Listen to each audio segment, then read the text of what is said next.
The last time we looked at our introductory part to our series on the ways of death, and we established that as free beings, God has given us the liberty to choose, but we have consequences for our choices.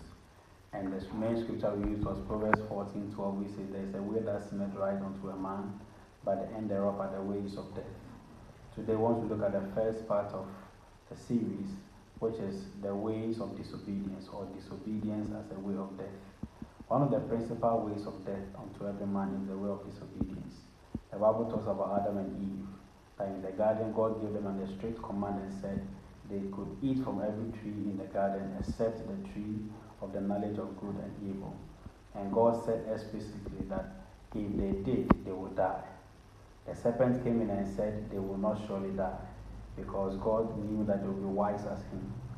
To them, disobeying God was so right because they were going to be as God, knowing good and evil.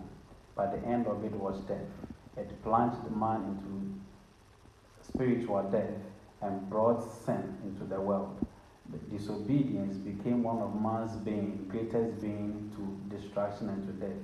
And today the human race is still suffering one way or the other because of the disobedience of man.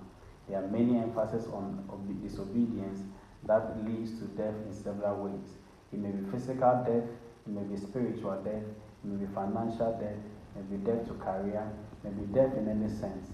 King Saul was disobedient unto God, and he ended his life as a king and his era as a king. His kingship died because of disobedience. Adam and Eve died spiritually because they disobeyed God. The people of Israel died because they disobeyed God in the wilderness. And so disobedience is one of the principal ways of death.